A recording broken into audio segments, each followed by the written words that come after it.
I used to believe that if I tried hard enough, if I was kind enough, I would be treated fairly. But then I realized, in a world where power hides behind tailored suits and polite smiles, people like me are just pawns, easy to replace, easier to discard.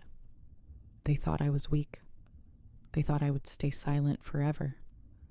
They thought I was nobody. But what they didn't know is this. I carry the name Logan, and I didn't come here asking for mercy. I came to reclaim justice on my own terms. Chapter 1. I am not who they think I am. I started this job like any other new hire, quiet, colorless, and entirely forgettable. My name is Madison. People saw my name printed neatly on the badge I wore, yet hardly anyone bothered to remember it. In their eyes, I was just the girl who brewed coffee-filed documents, stayed late without complaint, a shadow that didn't exist. I walked down the office hallway without anyone lifting their head to greet me, took assignments, tossed my way with a lazy flick of the hand, endured indifferent thank you, S, or none at all. They thought I was weak, obedient, completely harmless, and I let them think that, but they were wrong. I didn't come here for a career opportunity. I came here for something far greater, a purpose calculated long before I set foot in this building. During the interview, I wore a worn-out blazer bought from a thrift store, carried a scuffed faux leather briefcase, and played the part of a shy, awkward girl. I perfected the role, someone desperate for work, compliant, easy to manage. I nodded when they told me the job was just clerical tasks, low pay, but a good stepping stone. I clutched the briefcase as though it was all I had.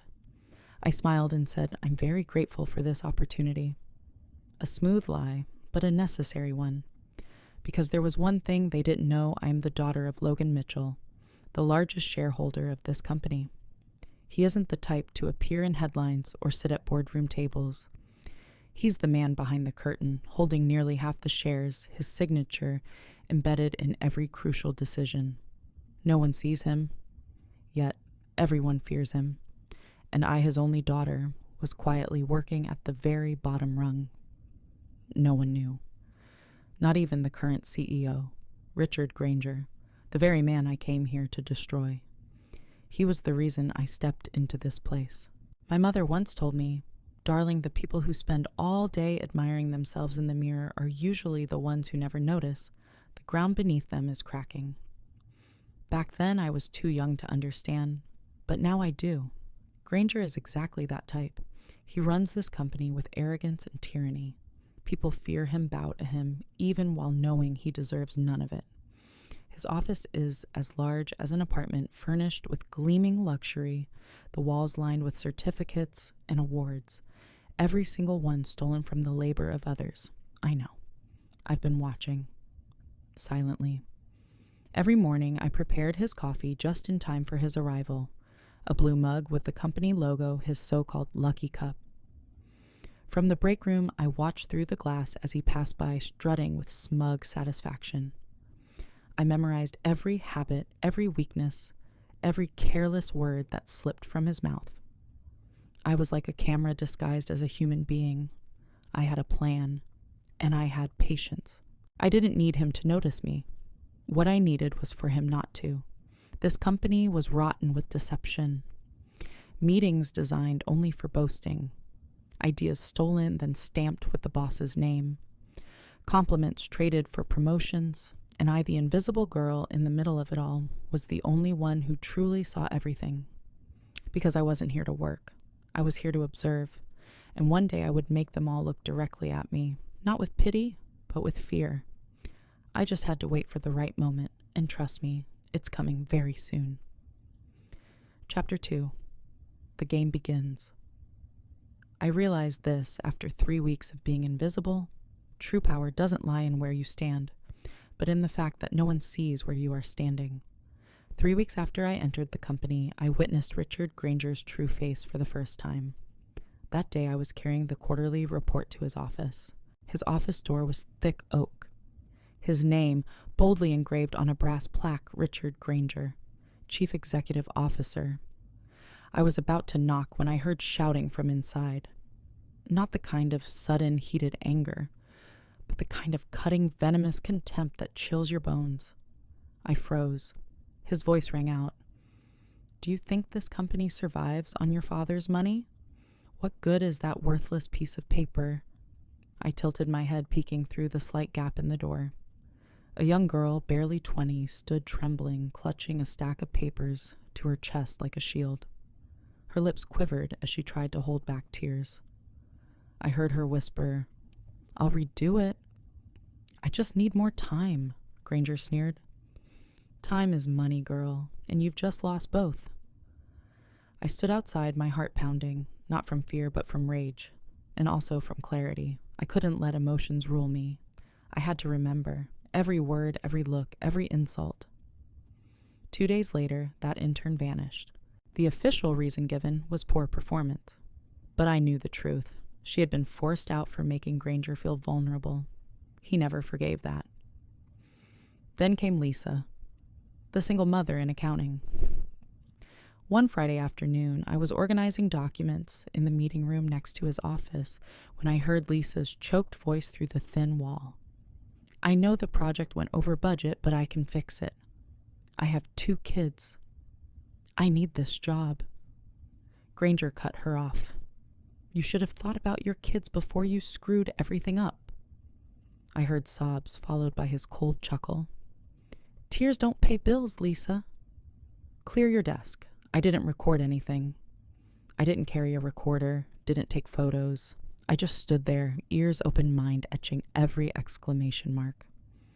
I was the silent secretary of a courtroom. Granger didn't know was already judging him. Every night I went back to my real apartment, not the tiny studio I fabricated during the interview, and I wrote everything down in my own code, encrypting every act, every dirty trick. I wasn't doing this because I hated him. I was doing it because I wanted to end him properly, at the right time and within the rules. Every Sunday night my father called. Always at exactly 8 p.m. My dear, how's the information gathering going? I answered. Almost done. I just need a little more time, he replied. Take your time.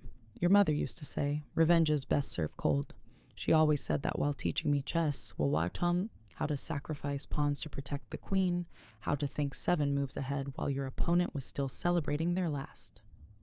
Now, I no longer play chess. I'm playing something far greater, a battle where the loser loses everything. And I am the one placing the pieces on the board. Chapter 3, Unmasked, I gradually realized.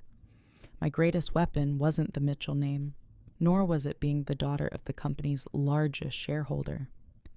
It was something else entirely. Silence. The faint presence, the invisibility that everyone in the office had grown far too used to ignoring. In a world where everyone fights to be seen, I became the most dangerous simply because no one saw me. And I used that. I observed everything, and I remembered every small detail, like the exhaustion in Sarah's eyes after being screamed at by Granger until she cried. Like the cruel, cutting remarks he hurled at Tom, just to sabotage his presentation. I remembered the year-end party when he made lewd comments to 2 young female staffers, assuming no one important was around to witness it. But I was there. I recorded everything in a black leather notebook. Plain on the outside, unnoticed by all. Inside, it was a full indictment. Day by day, I realized I wasn't the only one being crushed by the system. One day while I was preparing coffee, Brad appeared as usual. He placed a second cup next to me, made exactly the way I liked it, not a drop of milk off. I had never told him how I take my coffee, but he knew. No one paid attention to Brad. Like me, he lived on the sidelines. Quiet. So ordinary he became invisible. He worked hard, kept to himself, but something didn't add up. Despite his modest clothes, I noticed a very expensive watch on his wrist. I knew it well because I had seen my father wear the exact same model before. I started paying closer attention. Brad always took notes, silently always showed up at the right moment, but never spoke in meetings. Every time Granger said something cruel, I caught a flicker in Brad's eyes, and each time he would clench his fist, just slightly, then release it like nothing had happened. I began to understand. Brad wasn't some nameless employee. He was playing a role, just like me. We never said it out loud, but I knew he too was waiting for the right moment to strike. In the midst of this toxic environment, we were like two spies sitting deep within enemy territory, both silent, both watching, both swallowing our fury, and both making plans. The pieces were starting to come together. Stories from the admin department, whispers from the janitorial staff, conversations overheard after hours. I wasn't doing this alone anymore. I was building a network underground. People like me, like Brad, like Maria, the night shift cleaning supervisor who often found strange papers in Granger's trash bin. I wasn't just documenting his abusive behavior. I was tracking the cracks in his perfectly polished mask, like the time he reclassified a budget line meant for safety equipment and redirected it to cover an executive golf club membership renewal. Who's going to check the board trusts me completely? He chuckled to his assistant, thinking I couldn't hear. But I was right behind the filing cabinet, holding a stack of documents, ears catching every word. And I remembered every word. I didn't get angry. I didn't react. I simply smiled and quietly expanded my Granger dossier. We, Brad and I, weren't just aiming to take down one man. We were going to dismantle the entire rotten system he had built. And to do that, I had to remain silent, remain invisible, until the day I could step into the light, not as the girl who made coffee, but as the one who held true power in her hands. Chapter 4, Birthday. I lost count of how many times I imagined that moment. The moment I would lift my head, and everything would flip. I would no longer be the nameless employee, no longer the coffee girl, but the only person in the room who knew exactly what was about to happen. And then that day arrived. My birthday. Granger chose my birthday to deliver what he believed would be the final blow. A public humiliation staged in front of the entire office. But I wasn't surprised. I had planned for this day for 8 months, 17 days, and 6 hours. At exactly 10:30 a.m., just like clockwork, he strutted out of his executive office like a pompous peacock and called out loudly, "Madison Conference Room." Now I stood up, calmly, no rush, no fear. The office fell silent. Everyone sensed something strange, but no one dared to say a word. I walked into the room like an employee summoned for a reprimand. But I knew full well I wasn't walking in to be shamed. I was walking in to begin the performance. Granger stood at the center of the room, arms folded, feigning cheer. Around him were coworkers, a small cake, a few balloons, all props for the scene he had carefully orchestrated. "Happy birthday, Madison," he smiled. Then his voice dropped lower. "And also, another special occasion." I stood still.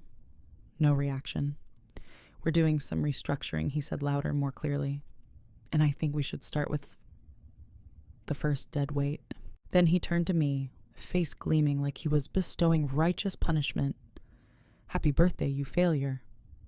Pack up your desk." No one laughed. A few people held their breath. Someone quietly cried. I guessed it was Sarah. I said nothing. No begging. No explanation. No reaction. Granger grew impatient. Nothing to say, no parting words. I remained silent. He turned to his assistant. "Get her a box, so she can gather her things." I accepted the cardboard box, gently, without a trace of panic. I walked through lowered gazes, hushed whispers, shoulders hunched in shame, but not shame for me. I felt perfect. My performance was unfolding exactly as planned. I went to my desk. I chose precisely 4 items: an old photo of my parents, the pen I had used to document everything, the black notebook of secrets, and my access card, the one thing Granger didn't know, carried shareholder level clearance. I placed each item into the box as if I were preparing props for the final act of a grand play. When I turned around, I saw Brad, standing in the back, expression steady. He nodded just slightly, almost imperceptibly, but I understood. The signal had been given. I walked out of that office carrying the box of someone supposedly defeated. But in truth, I was carrying the evidence that would bring down an empire. That afternoon I returned, no longer Madison the coffee girl, but Madison Logan, daughter of the company's largest shareholder, and I came back to reclaim everything. Chapter 5. The Truth Revealed. I returned at exactly noon, just as the shadow of Granger was still lingering in the hallway, like he hadn't yet digested the illusion of his supposed victory. But this time I didn't walk in carrying a cardboard box. I wasn't wearing the old thrifted blazer. I no longer had those painful shoes that made every step a burden. This time I walked in as my true self, Madison Logan. Hair pulled back, eyes cold posture, upright, in a perfectly tailored suit. And in my hand, a folder. Just one. A single folder that could shatter everything Granger had built with cunning greed and cruelty. The receptionist looked at me. Her first expression was surprise, followed by relief. She whispered, "They're waiting for you inside." But I knew she wasn't just talking about the board. The entire company, everyone who had suffered under Granger, was waiting for this moment. I stepped into the large conference room. 12 heads turned at once, as if in a perfectly edited scene from a film. At the head of the table, as always, sat Granger. He was droning on about next quarter's profits, legs crossed, eyes full of smug confidence. Until he saw me. He froze. First confusion, then recognition, finally fear. "You," he said, half rising from his chair. "You're not allowed in here." I walked forward, opened the folder, and placed it neatly on the table. "You're right," I said. Madison the coffee girl isn't, but I'm not her anymore. I lifted my head gaze, sweeping across the boardroom. I'm Madison Logan, daughter of Logan Mitchell, who owns 47% of this company's shares. The air thickened as if someone had sucked the oxygen from the room. Someone dropped a pen. Margaret Chin, head of legal, straightened up like someone had shouted a lawsuit in her face. Granger gave a strained laugh. "Impossible.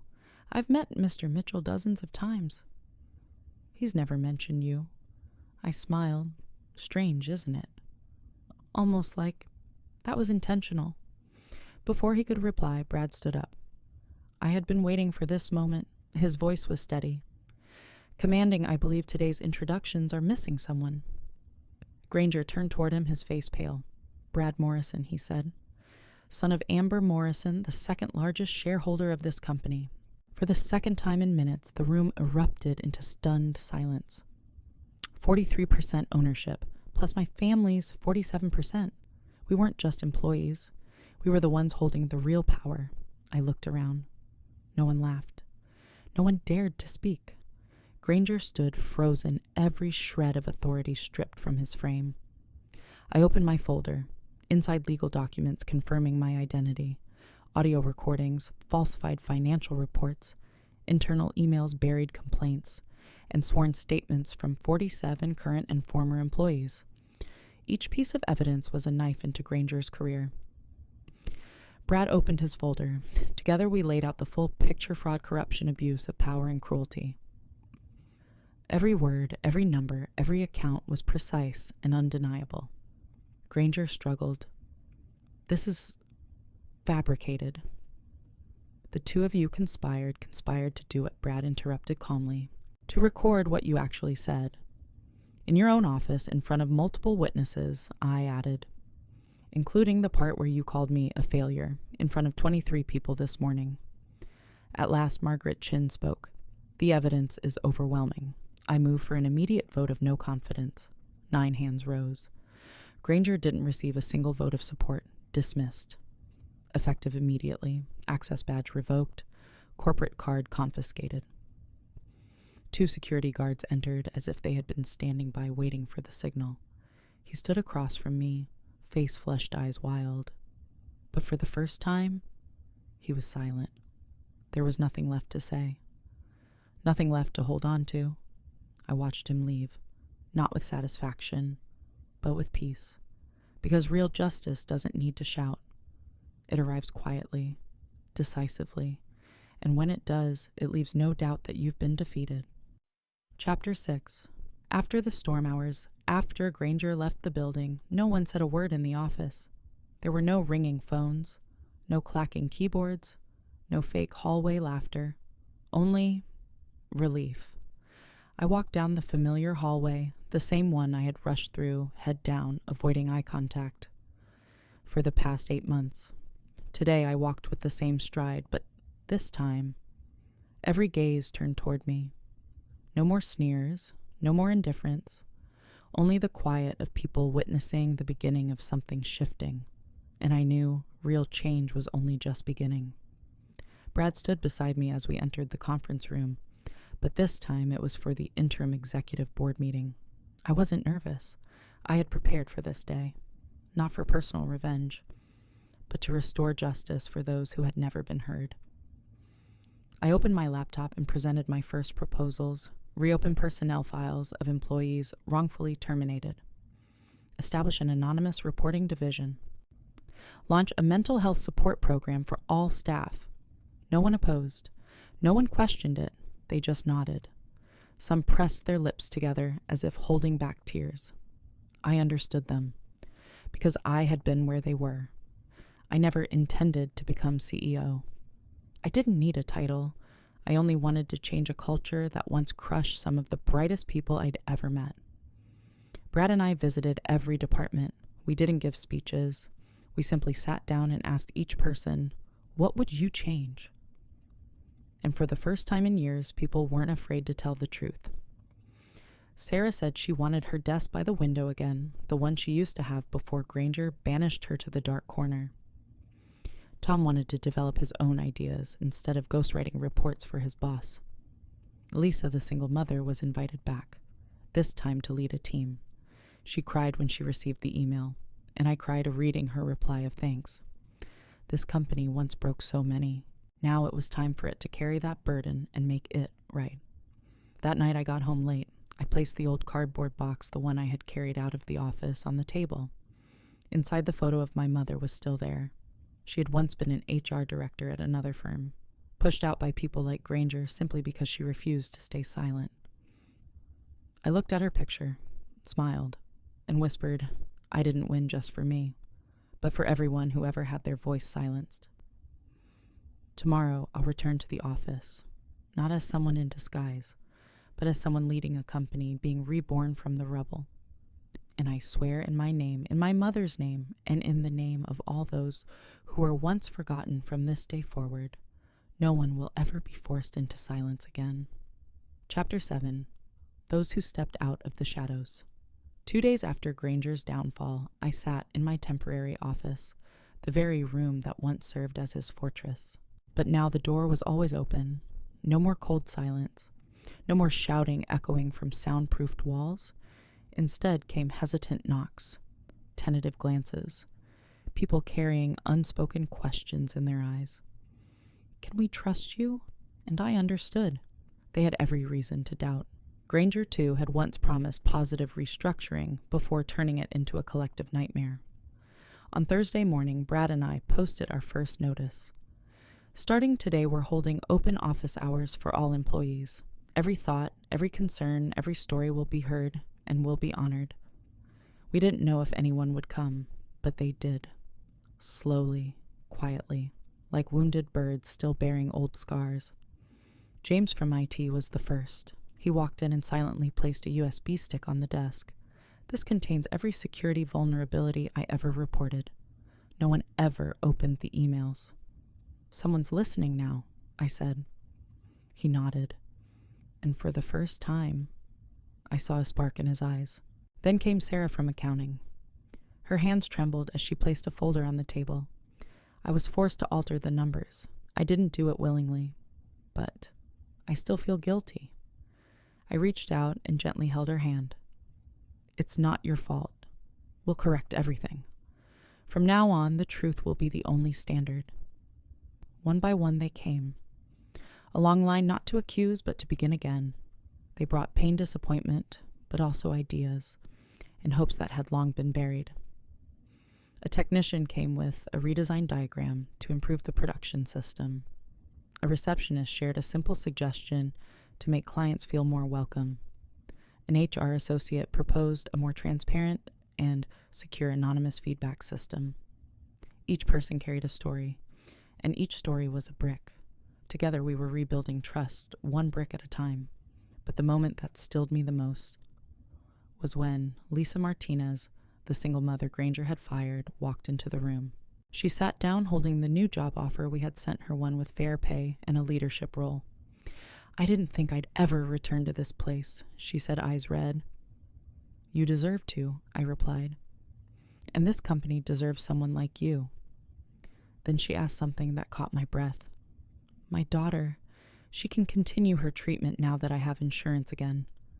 I don't know what to say except, "Thank you." I only nodded. I didn't dare speak. If I did, I'd cry. After that meeting, I returned to my office and opened my old notebook. I wrote, "The first day people began to believe." Not in me, but in themselves. They didn't need a heroine.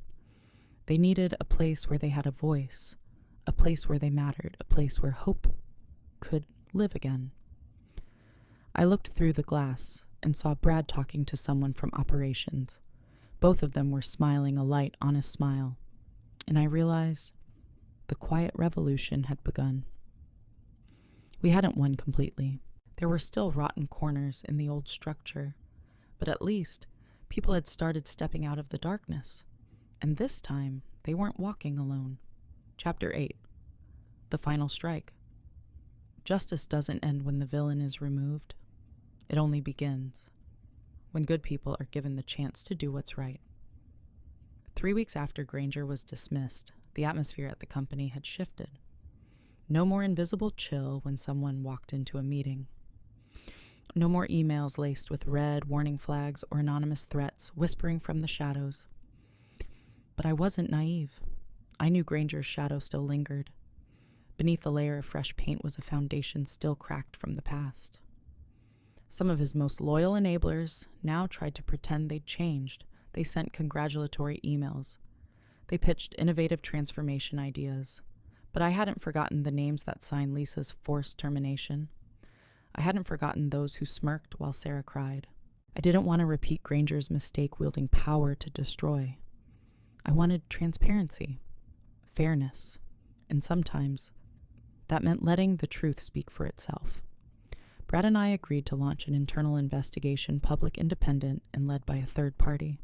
Anyone who had engaged in abusive power cover-ups or document tampering would be held accountable. No forgiveness, no protection, no fear of discomfort. I knew this decision would provoke backlash, and it did on a Tuesday afternoon. An emergency meeting was called by a few former mid-level managers. They questioned my motives, claimed I was on a witch hunt, that I was inexperienced and tearing down a stable system. I listened, and at the end of the meeting, I said only one thing. If that system was stable, why did nearly 40% of employees consider quitting in the last 6 months? No one answered. I didn't need to shout. I didn't need to justify myself. I had the truth, and I let it speak on its own. 2 weeks later, 6 people were placed on temporary suspension. 3 were reassigned to roles where they no longer held power. 2 had their contracts terminated due to irrefutable evidence. I didn't feel joy, but I felt peace. Because if you want goodness to survive, you must uproot what poisons it. That evening, Brad and I sat in the now empty conference room. He handed me a cup of coffee identical to the one he had made for me during our very first month. "Remember this?" he asked, smiling softly. I nodded. "Back then I thought you were just the shy IT guy, and I thought you were just the clueless coffee girl." We laughed, but in our eyes was a quiet understanding. Neither of us were who people thought we were. We were the ones who once pretended to be small, only to rise and change a system 1,000 times bigger than either of us. I looked around the room. The portrait of Granger that once hung there was gone. In its place was a quote Brad had printed and taped to the wall. "Those who rule by fear will always lose to those who lead by truth." I smiled, because I knew we hadn't just won. We had made justice the culture, and that would last long after my name faded from the walls of this office. Chapter 9. Not just justice, but legacy. 3 months after the day Granger walked out of the building for the last time, a new nameplate was mounted on the office door. Madison Logan, Chief Executive Officer. I stood and looked at it quietly. Not for the glory, not for the victory, but because I missed my mother. I remembered her hands gently stroking my hair when I was little, her voice soft as a night breeze. Fairness doesn't come from force. It comes from those who dare to observe in silence, wait patiently, and act when the time is right. I had done exactly as she taught me. But the price was not small. There were nights I couldn't sleep. There were days I doubted myself, and there were moments I wanted to quit it all, go back to being the invisible coffee girl, but I didn't, because I had seen the look in Sarah's eyes when she presented her project to the company for the first time, hands trembling, but voice steady with confidence. I had seen James from IT stand up and propose a new security protocol, and the room broke into applause. I had seen Maria, the woman who quietly cleaned the offices, each night smile as she shared that her daughter had just been accepted into university. No more unpaid shifts, no more coercion, no more fear. And I knew we weren't just rebuilding a company from the rubble. We were rebuilding trust. I didn't need anyone to call me the big boss. I only wanted to be called by the name they had once forgotten, Madison. I kept the old cardboard box Granger handed me on my birthday. Inside were still the 4 items my employee badge, with the hidden access he never suspected. The pen, that documented every piece of evidence. The photo of my parents, reminding me why I started, and the black notebook, filled with the truth I once collected in silence. Today I added a new piece of paper, handwritten in black ink, "Happy Birthday, Madison. You won." But victory, I realized, wasn't the moment Granger was escorted from the building. True victory was when a former employee timidly sent me an email, "Thank you for making this a place worth working for." It was when I saw people staying late, not because they were afraid, but because they wanted to contribute. It was when I caught someone smiling in the elevator instead of staring down at their feet.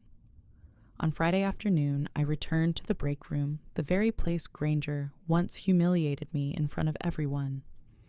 The walls had been repainted, the lighting warmer, and at the center a real locked suggestion box checked weekly. Above it, a simple sign read, "You have a voice. We are listening." I stood there for a long moment. I didn't say a word. I didn't need to. Because this was where I once broke, and also where I stood back up. I walked into my office and placed a new flower pot on the windowsill. The attached card read, "Thank you for helping us grow." From the Friday evening cleaning crew. I smiled. Right on cue, my father called just like always.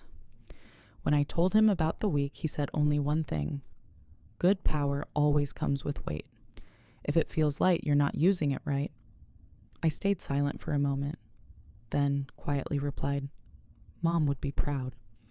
I knew somewhere she was nodding, and for the first time in this long journey, I was proud too.